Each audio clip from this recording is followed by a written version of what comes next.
Welcome, everyone, to the University of New Mexico Law and Mental Health Didactic Series, hosted by the University of New Mexico Department of Psychiatry and Behavioral Sciences, along with the New Mexico Behavioral Health Services Division. We're really happy to have all of you joining us here today. I'm Anthony Perillo, the Forensic Psychology Training Director in the new Division of Forensic Behavioral Sciences here in University of New Mexico's Department of Psychiatry and Behavioral Sciences. For our talk, for today's presenter, if you have any questions, make sure you ask them in the Q&A box anytime you feel comfortable. Just know that we do hold questions until the end. We do try to get to as many as we can as possible, but oftentimes it's not possible to get to all of them, so just forgive us if we don't get to yours. If you are pursuing continuing education credits today, there might be a couple of day delay in the actual processing of that this week. A lot of our administrative staff is on vacation. I just wanted to give you a heads up on that. If you are pursuing continuing medical education credits, the sign-in sheet will be posted in the chat shortly after the presentation begins. For those of you that are pursuing APA continuing education credits, that link will be posted on later in the chat. Make sure you open up the link before you leave and make sure you save your certificate after you complete the survey, because we don't keep copies of that and have access to them after the fact.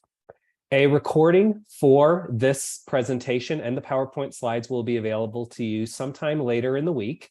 And as a heads up for next week's talks in the series, we have Dr. Jennifer Cox, who will be discussing using the PAI, the Personality Assessment Inventory, in forensic mental health assessment. But let's get back to this week. I'd like to introduce you to today's speaker, who will be discussing the competency crisis and forensic evaluator burnout during COVID-19. This is Dr. Mia Ricardo. Dr. Mia Ricardo earned her Ph.D. in clinical psychology from Sam Houston State University after completing her predoctoral internship at Western State Hospital, Washington State Office of Forensic Mental Health Services. She's a licensed psychologist and is wrapping up as a forensic postdoctoral resident at the University of Massachusetts Chan Medical School. Dr. Ricardo's clinical interests include forensic mental health assessment, treatment of individuals with sexually problematic behavior, and treatment of substance use disorders. Research-wise, she does work in quality and content of forensic mental health evaluation reports, forensic mental health policy and legislation, forensic mental health evaluation procedure and training, mental health case law, substance use disorder policy, and substance use disorder harm reduction. Outside of these presentations and outside of her professional life, Dr. Ricardo has fostered several different animals, and she often does run on Duncan. Dr. Ricardo, Mia, on behalf of the University of New Mexico, can I say we're honored to have you joining this series and thankful for you sharing your expertise in this particularly important issue with us today. I will go ahead and throw it over to you. Thank you for the invitation and the introduction. And just as a fair warning to everyone, because I do have many animals and am a poor postdoctoral resident, I'm in a one-bedroom apartment and you may hear the sound of animals in the background. It just happened to me yesterday where someone thought I had a baby crying and it was a cat. So just be prepared to hear any of that. All right, so I'm going to start screen sharing. All right, let me move a couple things around. Ooh. Okay. Great. And might I say, I was also recently appointed to the APA Early Career Professional Committee, so I'm really excited to be working with anyone else who is on this call who might also be on that committee. And also, I recently watched Dr. Numba's presentation from a week or two ago, and her introduction was so long, and mine is about Duncan and cats. So definitely know, definitely feeling a little bit like I need to add more to my my introduction there. So anyway, so we're going to talk about, in case you missed it, which maybe you did, maybe you didn't, the competency crisis, COVID-19, and forensic evaluator burnout. So let me make sure. There we go. These are some of the instructions. And then as far as disclosures go, I don't have any financial financial arrangements or anything related to the content of this activity. There we go. And the views expressed during this presentation, they're solely mine. They do not represent the views, policies, or positions of the University of New Mexico. All right, so the goals for today, in case you didn't see it, to first of all, explain what the competency crisis is. Hopefully, we can all get up to speed so that we know exactly what that is and can explain it. Also to assess the concerns and benefits of transition to use of video conferencing in forensic mental health evaluations that occurred during COVID-19, and also describe some factors that are associated or not with forensic evaluator burnout. There we go. All right. And so why are we talking about this? For some people, this could be, my gosh, are we done talking about the competency crisis yet? For other people, you may say, I don't know what this is. For me, a really big motivator for doing this talk is to help evaluators kind of get up to speed that they're not alone in the experience that they might be having right now in the field of forensic evaluation, especially for evaluators who may be working on an outpatient basis, who don't get that kind of team environment, who aren't as involved in policy and legislation, who may not know that what they're feeling is consistent with what's going on with the entire rest of the country. It's also for the purpose of educating students and trainees who are trying to enter the field of forensic evaluation. I myself felt like I really was trying to play catch up in understanding what the field of forensic psychology really looked like, what practice actually looked like from one day to the next, as I was transitioning out of the student role and into more into higher level trainee positions, and now launching a career into forensic evaluation. There's a lot to kind of catch up on and understand about how the system works and what kind of barriers I might be facing. For instance, do we know how our coworkers are faring? What does the data suggest about how people are moving through their professional careers from one day to the next, doing these evaluations in the context of the landscape of the professional field of forensic evaluation? So let's just launch right into the competency crisis. But first, before we do that, we can't talk about the competency crisis without talking about mass incarceration. I would highly recommend you go take a look at this Monitor on Psychology article that was posted 9 years ago and is still equally as relevant today as it was the day it was posted. We are an incarceration nation, mass incarceration just effectively being the extreme incarceration of the United States citizens, of all of us. We know that between the 1920s and the 1970s, incarceration rates have more than quadrupled, absolutely skyrocketed. And now the United States is the world leader in incarceration rates per capita. We're not talking about just pure numbers. We're not talking about the end value. We're talking about per capita. So nearly 1 in every 100 adults is incarcerated. For context, I'm seeing there's 329 participants on this call right now. Of you, 3 of you would be incarcerated. And that rate is 5 to 10 times higher than other westernized countries, Australia, the UK, and so forth. Unfortunately, this in the finalization process, this uploaded kind of fuzzy. I'm not sure if you can see my cursor here. But what we're looking at is trends in incarceration prevalence in 21 developed democracies from 1981 to 2007. And this is incarceration per 100,000. It probably doesn't take a lot to figure out which of these graphs I'm most interested in you taking a look at. It would be Luxembourg. I'm kidding. It's the United States. This looks like it's, that roller coaster hill up, but there's no drop on the other side of this. It just keeps going up. Now, if you have not seen this Netflix documentary 13th, I strongly recommend you take a look. I originally put it in there. I knew that it was something I wanted to recommend, but I was like, you know what? It's been a couple of years since I've seen this. Let me sit down. I'll watch it while I'm writing up my slides.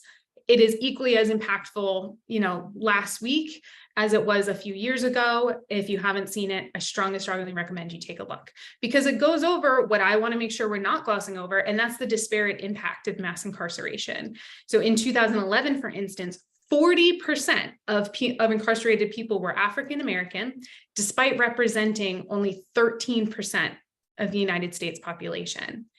Individuals who are Hispanic are also well overrepresented. And to put this into context, compared to white individuals who are incarcerated, that rate is 4.6 times higher for individuals who are African American than for individuals who are white. Now, there's also a disparate impact on outcomes for individuals who are of minority status or people of color, especially for those who are Black or African American. So for instance, those who are Black or African American are more likely to be incarcerated before trial because either bail is too much money or bail is denied altogether. They're also more likely to fare worse in plea bargaining agreements, for instance, get more time on their sentence than someone who's white, who's been charged with the exact same crime, with the exact same circumstances. And individuals who are Black and African American are also more likely to receive the death penalty. So we have this mass incarceration, this disparate impact as to who is coming into the system, and also how they move their way through the system as well. That's important to recognize. Now, who else is overrepresented in carceral settings? Probably not surprising given the context. Individuals with mental illness. The jails and prison populations are now being called the new asylums. Mental illness is way overrepresented in carceral settings. This quote was particularly striking to me from this report here that I have a screenshot of. Quote, in 2016, the population of pretrial detainees with mental illness was estimated to have grown 32.5% in Wisconsin, 76.3% in Washington, 90% in Oregon, and 350% in Los Angeles County over varying stretches of the 21st century. Now, I know some of you probably think I just pronounced Oregon wrong. I promise it's a dialectical pronunciation. I didn't do it wrong. Here, I thought this figure was also pretty striking. Incarcerated individuals are 3 to 5 times as likely to meet the threshold for serious psychological distress than adults in the general population, US population. Now, I don't have a slide for the data I'm about to present because I just read it last night and I really wanted to be sure I shared it with you.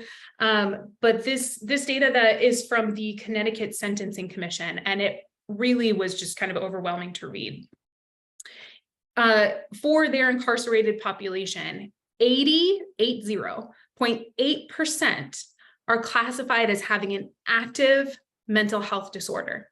Now, granted, that does include substance use disorders, but that is a mental health disorder. Now, when they took into consideration the individuals who are incarcerated who have a past history of mental illness, who maybe aren't actively symptomatic, that number goes up to 95.5%. 95.5%. And then the rate of active mental health disorders is significantly higher for individuals who are unsentenced at approximately 40% compared to those who are sentenced at approximately 26%. So individuals who are waiting in jail for an outcome of their case are significantly more likely to be experiencing active symptoms of mental illness. And even, the Connecticut Sentencing Commission, they looked at this data before. They most recently looked at it in 2020. And between 2020 and 2022, they already saw a shift in the severity of the mental health symptoms that were present in their incarcerated population. So someone may be categorized as having, mild symptoms, moderate symptoms, severe symptoms, and so forth. And there's kind of this slow shift to more severe mental health symptoms being present, even in the last 2 years. So how did this happen? How did we get here? I would recommend this article by Dr. Devoskin and colleagues. It really gives a fantastic overview of what's gone on, the different policies that may have contributed to the shift in the incarceration rates and who is being represented in those. We've all heard of deinstitutionalization. It is relevant here. So there was the slow transition out of inpatient psychiatric hospitals in the 1950s. Civil rights took precedent as conditions at inpatient psychiatric facilities became public knowledge. And then commitment criteria for civil commitment also changed over time. There was a case law around needing to meet criteria for dangerousness. And then in Addington v. Texas, the evidentiary standard was established as well. Which, by the way, hot tip, if you ever want to remember Addington v. Texas, think Paddington the Bear. It's Addington the Texas. That's how I remember it. Now, in addition, as people were being moved out of inpatient hospitals, there was also no money for community care. Only half of community mental health centers envisioned in the Community Mental Health Care Act of 1963 were ever constructed. And most that were constructed were not fully funded. So there was this really great theory about what we're going to do. We're going to move people out of the inpatient system. We're going to send them into community-based care, stabilize, help, recover in the community, but that was never realized. And presently, the availability of community-based supports have continued to fall considerably short of demand. And it's not just mental health services either. It's unemployment services, it's housing services, all those services that are wrapped up into the same kind of systemic problem. All of them are underfunded and underavailable to those who need it, while the data suggests that there is a growing pool of consumers who need these services. Now, there's the term transinstitutionalization. Dr. Dvoskian does a fantastic job discussing this. He also discusses the Penrose hypothesis, which is this theory that as the populations between incarcerated settings and hospital settings, those have an inverse relationship. So as the hospital population declines, the prison population increases. And theoretically, that seems to be what's happening here. What we are seeing is that individuals who need those mental health services, they don't have access to those services, perhaps don't have the insight to continue those services, and don't have the follow-up teams in the community to help maintain those services. They become publicly symptomatic, they draw the attention of law enforcement, and then they get arrested, especially for low-level offenses, lots of misdemeanor charges, trespassing, petty theft, things of that nature. So once individuals who are acutely symptomatic with mental health needs are in the legal system, what happens next? We probably know competency to stand trial evaluations. That's what happens next. So if someone is acutely symptomatic, they are pre-trial, and as we discussed earlier in Connecticut, you're significantly more likely to be evidencing symptoms of serious mental health needs if you're pre-trial. That may impair your capacity to understand what's going on in your case and to consult with your attorney. Dusky is kind of the law of the land in this capacity. If you didn't know, you probably know, but if you didn't know, that says a defendant must have sufficient present ability to consult with their attorney with a reasonable degree of rational understanding, and whether they have a rational as well as a factual understanding of the proceedings against them. And if not, is this because of mental health needs? Competence to stand trial evaluations are the most common forensic mental health evaluations in the United States. Now, when an evaluator, who typically is a psychologist, but could be a variety of clinicians, could be psychiatrists, could be social workers, in some jurisdictions could be nurse practitioners, once a forensic evaluator makes an opinion, they then provide that opinion to the court in writing, typically, depending on what setting you're working in. It could be through immediate oral testimony, for instance, if you're a court clinician. And then it's up to the court to determine whether or not they believe that person is competent to stand trial. Now, although it's the court's determination, they tend to agree with evaluators more than 99% of the time. Now, if the court agrees, for instance, that the person is incompetent to stand trial, they're most likely to be referred for competency restoration. Now, that term effectively means, in most cases, that the defendant is going to be brought to an inpatient psychiatric hospital for a period of commitment, at which time they undergo psychiatric medication treatment and perhaps some competency restoration groups, and are in a stabilized environment to help reduce how symptomatic they are and improve those competency capacities. There are jurisdictions that are working on finding other means of doing this, perhaps on an outpatient basis, perhaps based in jail, so that there is less of a burden on the civil commitment system and the inpatient hospital beds. And as I had mentioned before, competence to stand trial evaluations, they are the most common type of forensic mental health assessment. Way back, I know it's not way back for everyone, but way back in 2000, experts estimated that approximately 60,000 competence evaluations were conducted nationally. But more recently, data from Dr. Quist has indicated that it has at least doubled since 2022, at least doubled. Some data here indicates that in Virginia, between 2007 and 2018 alone, there's been a 218% increase in referrals for these evaluations. And in Colorado, that number during a similar time span increased by 275%. That's a lot of percent. Personally, that's my interpretation on it. So this, unsurprisingly, creates a substantial backlog in the evaluations that need to be conducted, and individuals who are waiting to be admitted into the forensic competence restoration system. So some states were reporting wait times of over a year just for the initial jail-based competence to stand trial evaluation. Now, mind you, I had mentioned before that individuals with mental illness are substantially more likely to be charged with misdemeanor offenses. And then they're waiting in jail up to a year just for the initial evaluation to see whether or not they're competent. And then after that, there's wait time between the court opining that the person is incompetent and then actually being admitted into an inpatient facility. There's a lag there. So unsurprisingly, we see that in the data of inpatient beds. There's been a rapid shift in demand from inpatient beds to forensic beds, a 76% growth between 1999 and 2014. Now, mind you, looking at that Virginia and Colorado data, those, that date range extends beyond this date range here for the inpatient beds, which means this is probably not really a fully accurate capture of what's going on, considering it ended in 2014. Here we go. So what happens next? You're waiting in jail.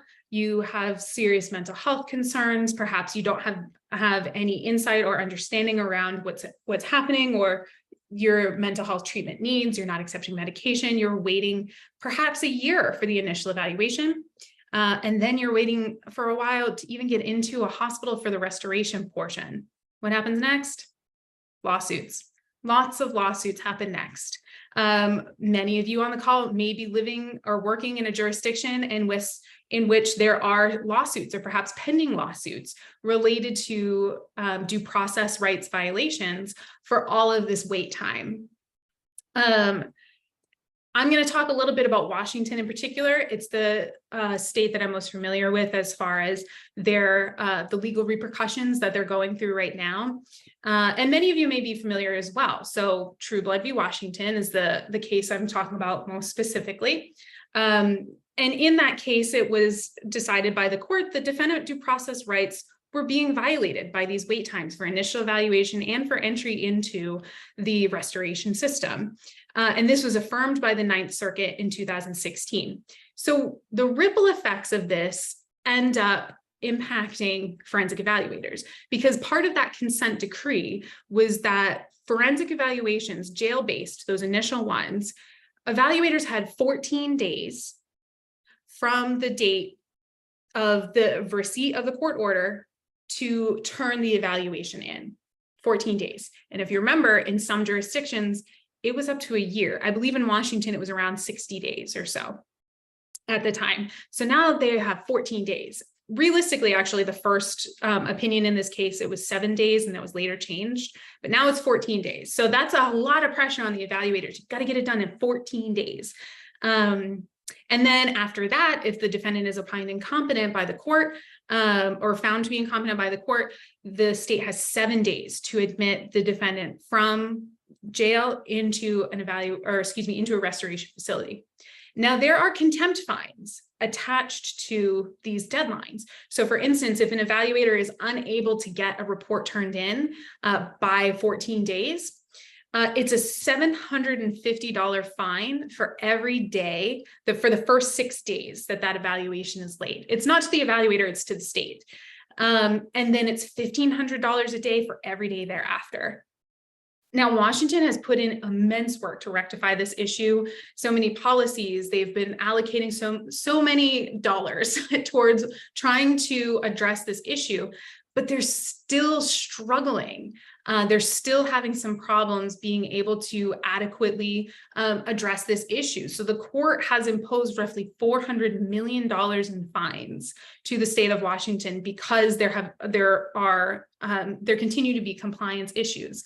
Now, I do want to draw your attention to the date on this opinion. This was just last month that this opinion came down. There's more movement in this case because of ongoing non-compliance issues, and not from a lack of effort on behalf of the state of Washington. It's that there's no slowing the role that we see with referral for evaluation and treatment for competency.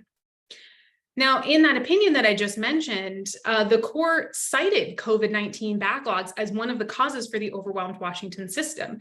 At the onset of COVID, everyone probably remembers the court system effectively ground to a halt. Everything stopped. Cases were not moving through the system, certainly not at the pace that they were.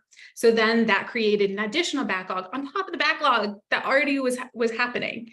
And then once things started opening up, regulations around COVID started being alleviated. Then there was a burst of, all these cases back onto the scene. And again, on top of, what forensic evaluators were already struggling to manage with the COVID delays to begin with. So how did the field adapt during COVID-19? I hinted at this a little earlier. We moved to telehealth, right? I wanted to draw your attention to these two studies in particular, especially Dr. Paula Bernhard. So Dr. Bernhard, she must have had a crystal ball or something, but she conducted a study on forensic evaluator opinions of telepsychology right before the onset of COVID. So I believe it was November to January, that period right before COVID, she collected data. Then COVID happened and she then collected post data. So or I guess it's not really post, but pre data and then data at, kind of the peak of COVID. And she was able to compare and contrast the opinions of evaluators, just fantastic.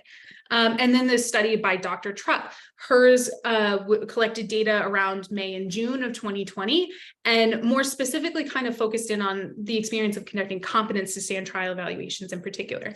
Now, just because I put these two up here doesn't mean these are the only two that are out there. By no means is that the case. These are just the two that I'm going to focus on for today.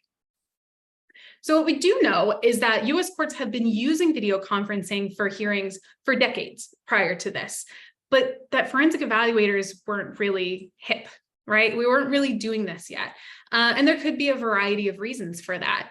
And Dr. Battistini collected data in 2017, 2018, trying to assess the frequency with which forensic evaluators used video conferencing. And at the time, it was just 9%.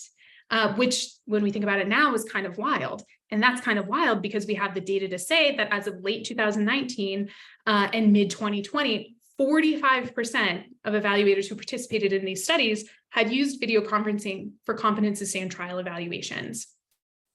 And then by mid to late 2020, 61% had used video conferencing for competence to stand trial evaluations specifically. And now that's a significant difference between the two collection periods that Dr. Bernhard conducted. And then this study out of Minnesota indicated that for the evaluators there in Minnesota, by 2022, 65% were using video conferencing for for competence to stand trial evaluations, and that more than 40% actually preferred using video conference for evaluations. So that's a massive shift between 2017 and 2022, 9% to 65%. That's a lot of adjusting to do. So for Dr. Trupp's study, she looked at, what were some of the concerns that people had with shifting to video conferencing, and 74% of the participants did indicate that they had concerns about conducting competence to stand trial evaluations via video conferencing. The top 3 concerns that were cited included how to use the technology to effectively evaluate competence to stand trial. The second was the ethicality of conducting competence to stand trial evaluations via video conferencing. And then interestingly, the ethicality of using video conferencing for any clinical purpose. So this very much speaks to, I think, in particular, forensic evaluators being really unfamiliar with the use of video conferencing for any clinical purpose, when in other settings, it wasn't necessarily uncommon, such as in therapeutic settings. It was on the rise already, but for us evaluators, we just weren't there yet. Now for Dr. Bernhard's study, she looked at those pre and post values like I was talking about. So the significant differences, so individuals were more concerned for these 3 categories after the onset of COVID-19. And the first was the sound and video quality when actually conducting these evaluations. The second being data transmission issues. which is likely related to some of those sound and video quality concerns. And then the third concern that was substantially greater post was the actual evaluation setting. Now, in Dr. Trupp's study, the top 3 advantages, because we wanted to look at what was good and what was bad. We didn't want to do just one side of this, but the top 3 advantages that evaluators had listed were, number 1, to protect the physical safety of the evaluator. Now that could be the context of COVID-19, but it also could be the context of just physical safety from perhaps violence from, the setting in which the person is working. I have used video conferencing myself before when there's not a secure room available for me to conduct an evaluation at a hospital. For my personal safety, perhaps there's hypersexuality issues, there's some emotional dysregulation issues that lead to increased violence on behalf of that person that I need to evaluate. And the context of asking people about their charges and how they're going to move through the legal system, that's inherently distressing. So perhaps evaluators are indeed noting that physical safety, that's the number 1 advantage. Also less travel time, allowing evaluators to conduct more competence evaluations, and that's important in the context of the crisis. And also the reduced time defendants have to wait to receive a competence evaluation. Again, relating directly back to the competency crisis in the context of wait times and delays. And now in Dr. Bernhard's study, she found, as far as advantages, the exact same number 1 significant difference is that pre-COVID, only about 10% of evaluators had identified safety of the evaluator as an advantage to using video conferencing. And by the time she collected data again, that was 66%. So that was a significant difference from pre and post. One of the other advantages or let's say shifts that evaluators had to undergo during COVID was testimony via video conferencing. So it's actually been established since 1999 that video conference testimony is not a violation of the confrontation right under the 6th Amendment. So this was in US v. Gigante. His nickname was the Chin, so you can say US v. Chin. So it's been established for many years, over 20 years before the onset of COVID-19. And in fact, a lot of federal courts use video conferencing pre-COVID-19. And it was also really common in civil commitment proceedings pre-COVID-19, but now the majority are conducted via video conferencing post-COVID-19. And you may be thinking, what does that have to do with competence to stand trial, this civil commitment issue? They are intrinsically connected. And for instance, here in Massachusetts, it is extremely common to have to go through civil commitment proceedings for a defendant who may need continued care in the hospital because we don't have formal competency restoration. So the system's a little complicated, and I have done more testimony for civil commitment than anything else. And that has all been, except for one instance, it's all been online. It's all been video conferencing. A study by Dr. Battistini indicated that testimony conducted via video conferencing is not judged to be less credible than other settings. And there have been some recommendations that formal testimony training include use of testimony via video conferencing. Now, for instance, a colleague of mine was asked on cross-examination, was asked about whether or not they were reading their testimony from some sort of notes they had taken.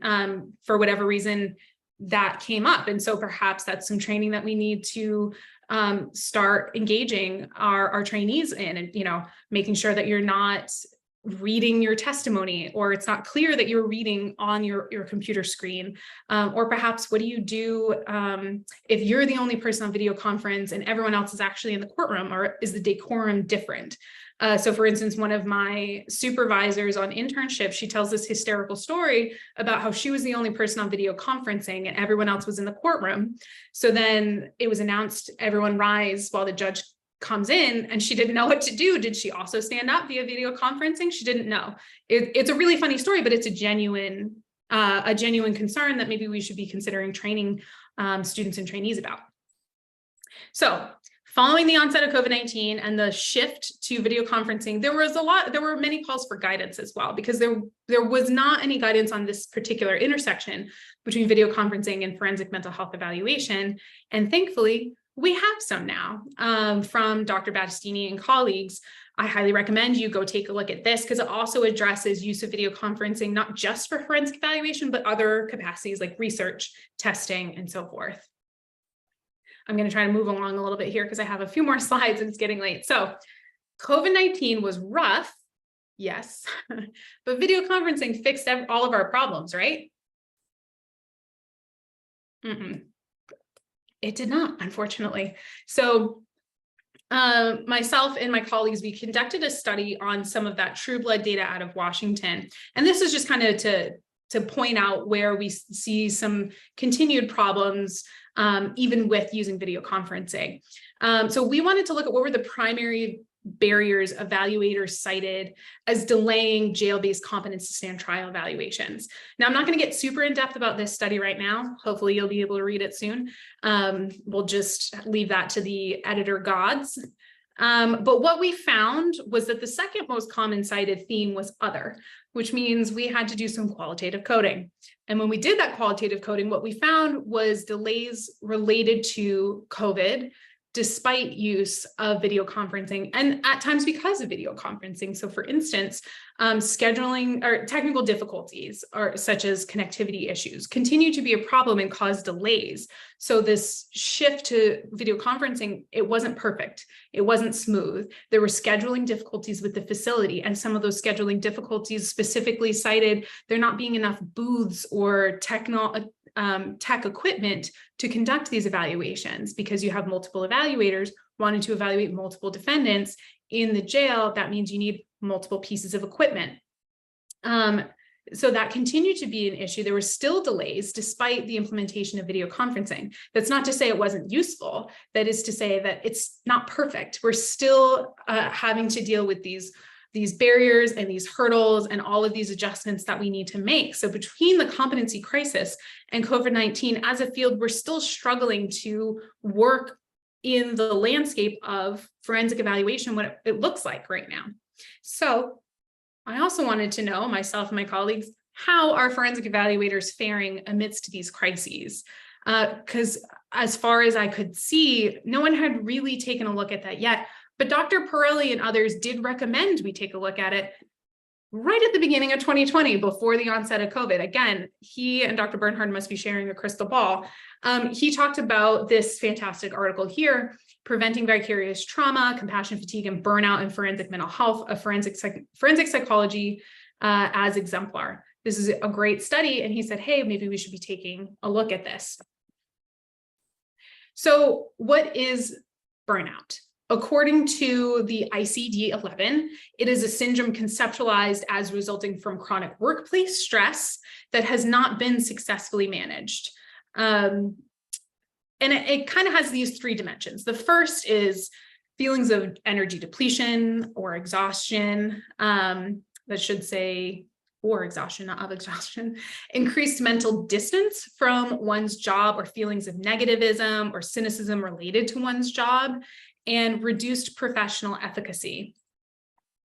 The DSM-5 TR calls it a cultural idiom of distress. Does not have its own Z code or anything like that, or V code. Other people call it, other authors call it a hot topic. And it's also been dubbed an epidemic in the workplace. It, of course, unsurprisingly worsened in healthcare during COVID-19 and since the onset of COVID-19. And there's a lot of data out there that says that the healthcare workforce is emotionally exhausted, depersonalized, and at risk of exiting their job because of this burnout. We know that providers who have symptoms of burnout, they have higher rates of attrition, change jobs more often, exit their profession altogether. So not just switch jobs, but just like piece out of the whole profession. They're more likely to be sued for malpractice, and they have more negative interactions with coworkers. And then, for the people that are receiving services from burned out providers, they're at an increased risk of experiencing medical errors, treatment being ineffective, and the individual receiving the treatment to be disengaged themselves as well. So why forensic evaluation in particular? I mean, apart from the context of the competency crisis and COVID-19, there's other issues that may lend itself to increased burnout in this field. So for instance, exposure to details of violent offenses, sometimes unexpected information contained in police reports, even if you know what the charge is and theoretically feel like you have a good grasp in your ability to consume that information, perhaps there are some surprises in there that have a substantial impact on you. The acuity and types of mental illnesses that are being assessed and treated, the high levels of violence that is witnessed or read about in some settings. And there is some data, it's mixed, albeit, but there is some data out there that suggests forensic healthcare workers do demonstrate higher rates of burnout. So in the context of the competency, in the context of the setting itself, right, everything I just noted, the competency crisis as well, evaluators having these high caseloads with these huge demands in the system, these intense deadlines, the 14 days, for instance, and the backdrop of COVID-19, in addition to everything else, what's happening with forensic evaluators. So myself and my colleagues conducted a survey, and we got 120, our final N was 129. And what we wanted to look at specifically was, how did forensic evaluation workload, evaluation quality, the effects of workload, symptoms of burnout, and so forth, what was happening with evaluators in those contexts? And we framed it around the competency crisis, changing workload demands, time constraints, and pressures. And what we found as just kind of a broad overview is that 56% of participants reported feeling burned out at their job. And this was just a dichotomous yes or no. Do you feel burned out? 34% had considered leaving their job due to the demands of competency to stand trial evaluations specifically. And 15% had considered leaving the field of forensic psychology altogether. So not just switching jobs, but again, back to that professional exit. We're seeing it in our evaluator sample as well. 16% had actually left a forensic evaluator job within the last 3 years. And of that subsample, 38% specifically related the change in jobs to the workload demands of competence to stand trial evaluations. 64% of the total sample indicated they felt rushed when writing competence to stand trial reports. 36% reported a change in the quality of their reports, with basically everyone who endorsed that saying it was a worsening in the quality of their reports. More than half said that there were unfilled evaluator positions at their place of work. So there was an opening that was actively being hired for, but couldn't hire anybody. So these unfilled positions. And 29% said that their place of work was understaffed, but there were no plans to hire new evaluators. So it wasn't that there were unfilled positions that were open and being actively hired for, it's that there weren't any positions being opened, the funding wasn't there, so forth. We also use the Copenhagen Burnout Inventory to formally measure symptoms of burnout. And what we found was that evaluators who had considered leaving their jobs and those who were thinking of leaving forensic psychology altogether had significantly higher mean burnout scores on this measure.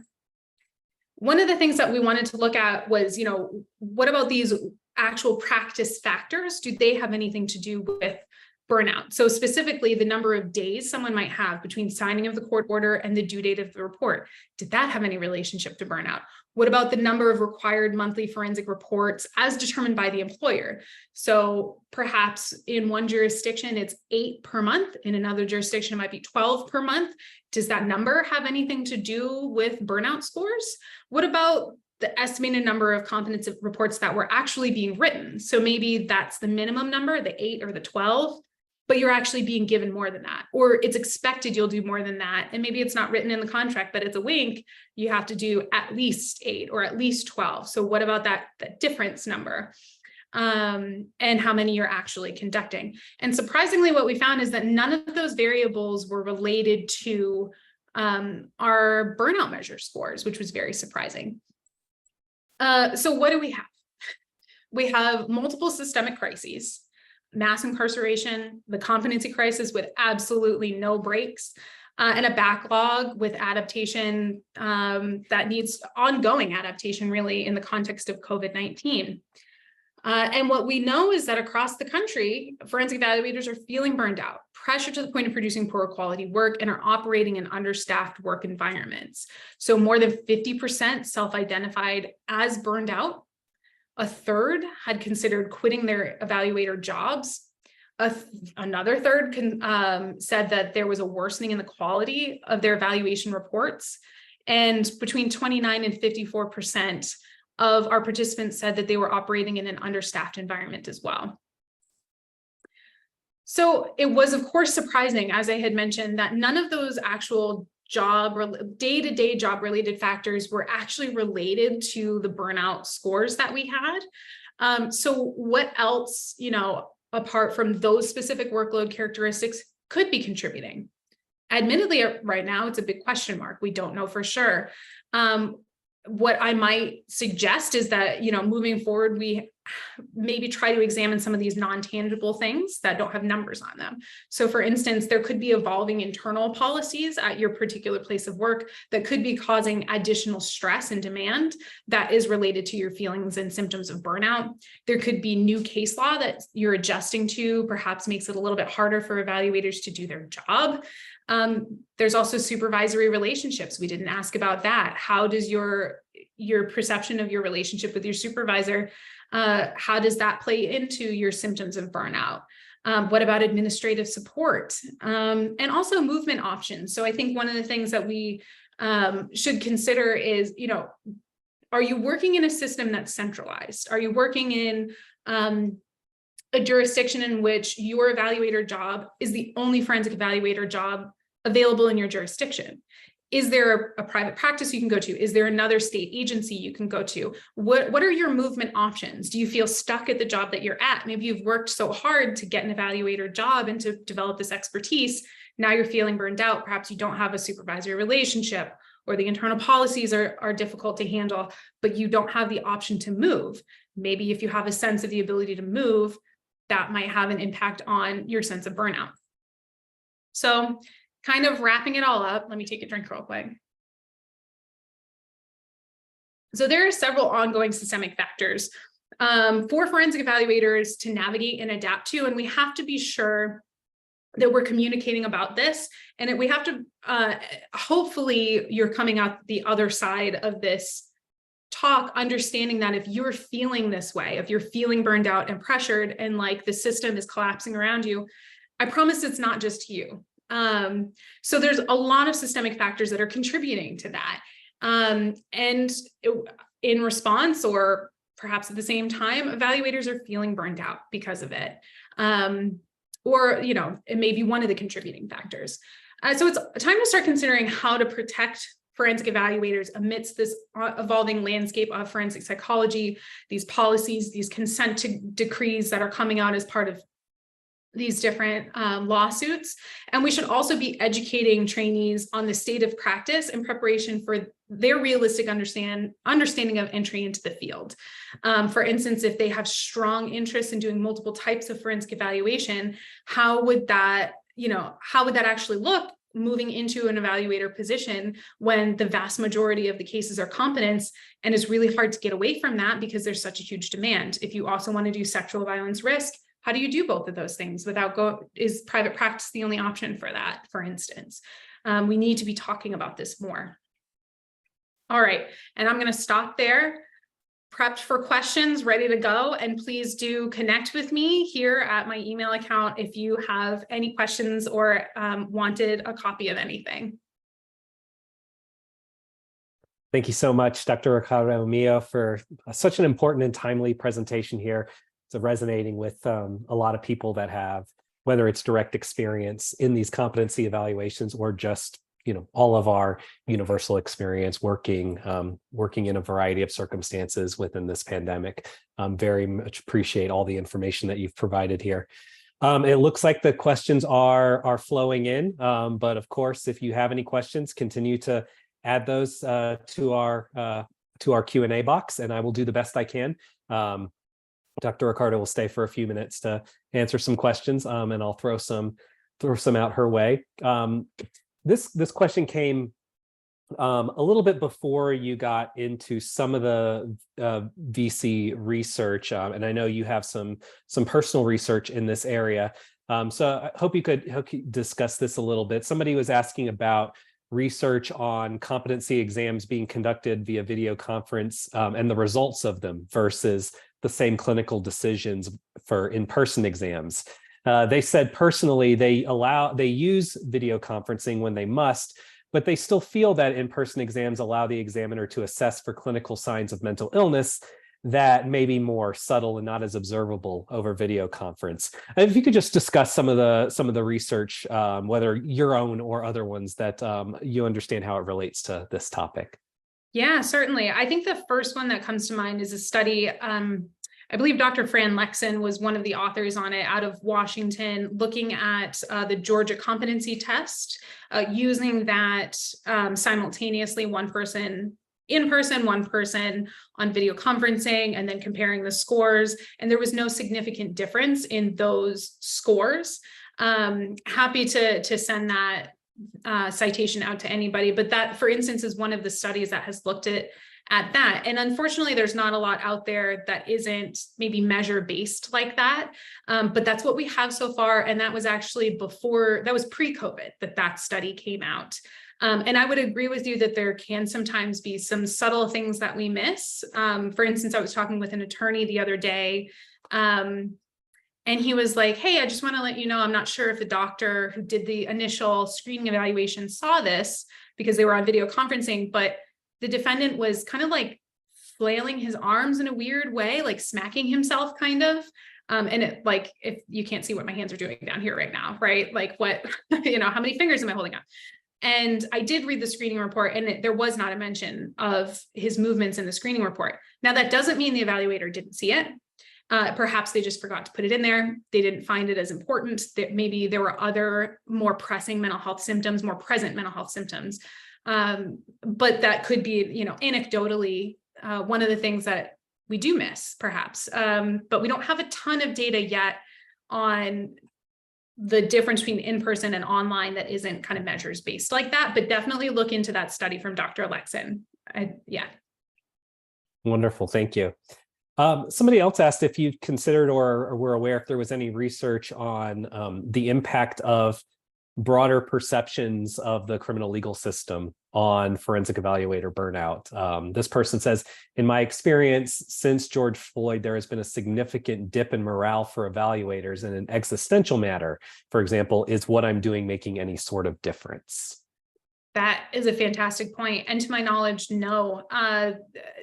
In my experience, what I've seen from the literature, this study that we conducted that I'm going to have to consult with myself later on when I'm actually going to try to get it published. But this study we conducted, it's the only one to date that has collected burnout data on forensic evaluators. And we didn't include that in our study. And I wish that we had, because that's a really great point that, forensic evaluators are witnessing all of these same issues and are also having to contend with advocacy issues at the same time. How are you a forensic evaluator and perhaps following best practices for advocacy and social justice, and how all those things are kind of interconnected, especially for evaluators who are people of color themselves. That's an experience I'm never going to have. That's not a contention that I have to personally experience or work with myself in the same way that, the person sitting next to me might, because that's a very personal experience for them as well. It hasn't been looked at, and it really should be. Several people are bringing up finances, economical issues that might contribute to the burnout. People pointing out lack of money in general, whether being semi-retired, and lack of funds, versus others ask, is there any research that compares the status of competency crisis in various states based on differing reimbursement rates? We know that can really differ across different jurisdictions.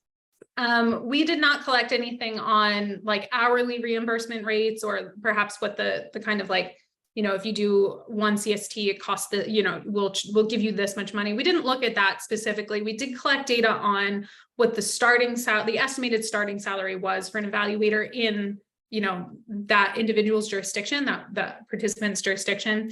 Hopefully we'll be able to share with you more information about whether or not burnout was at all related to that. But that is a concern as well, because in the landscape of the competency crisis, so much money is being put towards, forensic beds and policy changes and so forth.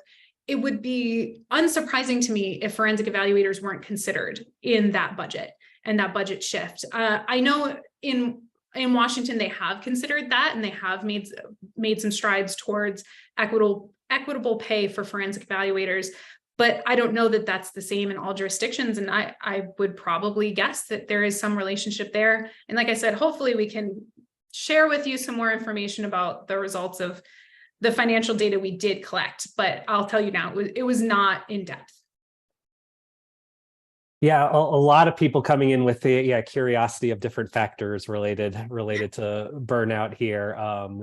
Somebody brought up the six factors of burnout and thought these might be interesting to look into for such a study. I'll just throw them out there and just see if there's any from your understanding of the data you have, or just burnout in general, if there are any that might be particularly relevant to you in this crisis. So perceived lack of recognition and control, poor relationships, lack of fairness, value mismatch. Are there any of those that particularly resonate to you in terms of contributing to evaluator burnout?